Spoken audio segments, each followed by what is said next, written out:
ইসলাম হচ্ছে একটা প্রগতিশীল সম্মুখে তাকানো ধর্ম। যুগ পরিবর্তিত হয়, সময় পরিবর্তিত হয়, সিস্টেম পরিবর্তিত হয়। এটা যারা বুঝতে না পারে তারা প্রগতির বিরুদ্ধে প্রতিক্রিয়া হিসেবে দাঁড়ায়। একথা সত্য যে কর্ণে আওয়ালে এভাবে মিলাদুন্নবী ছিল না, কিন্তু তাতে কি হয়েছে? ইসলামের জীবন সাদাসিধে। ইসলাম ধর্মের ভিত্তি হচ্ছে ওয়াহি এবং যুক্তি, নকল, আকল, আকল এবং নকল। প্রথম নকল, তারপর আকল, যুক্তি, ওয়াহি এবং যুক্তি। যদি ধর্মের সাথে যুক্তি না থাকে সেই বিশ্বাস অন্ধবিশ্বাস হয়ে যায়। এখন ধরেন আপনি সাদাসিধা, আপনার বাড়ি বিশাল বিরাট বালাখানা, আপনি কি মসজিদকে, রাসূল সাল্লাল্লাহু আলাইহি ওয়াসাল্লাম মসজিদ কিরকম ছিল?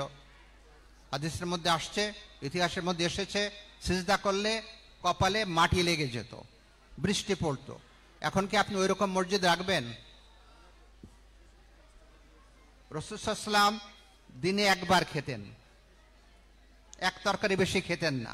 আপনার বাড়িতে যদি কোনো সম্মানিত মেহমান যায়, আপনি তাকে পোড়া রুটি দেবেন?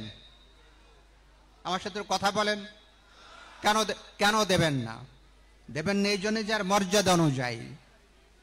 আপনি যদি ওইখানে নিয়ে বসে থাকেন যে আমরা এখন মসজিদকে খেজুর পাতার মসজিদ করব, তখন আপনি ইসলামের যে মর্মমানি এটি উপলব্ধি করতে পারেন নাই। ইসলামের যে যুক্তিশীলতা, আল্লাহর এক নাম তিনি আলিম, আল্লাহর এক নাম তিনি হাকিম, বিজ্ঞানময়, জ্ঞানময় সত্তা। সেজন্য এই কথার একদম সম্পূর্ণ অবান্তর কথা। এটা শিশুদের কথার মতো। শাস্ত্র তো বটেই, গ্রহণযোগ্য না। এটা আমাদেরকে পিছনে নিয়ে যাবে, সেই পিছন আইএমএ জাহিলিয়ার পিছন। আমাদের দুটো পিছন, একটা হচ্ছে উজ্জ্বল অতীত, হুজুর সাল্লাল্লাহু আলাইহি ওয়াসাল্লামের জামানা, সাহাবায়ে কেরামের জামানা, খোলাফায়ে রাশিদিনের জামানা, আর একটা আরো পিছনে যেটা আমরা আইএমএ জাহিলিয়াত বলি।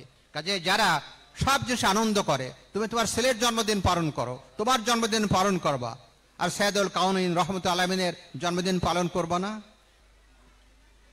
আপনারা ভালো থাকবেন অত্যন্ত দৃঢ়তার সাথে।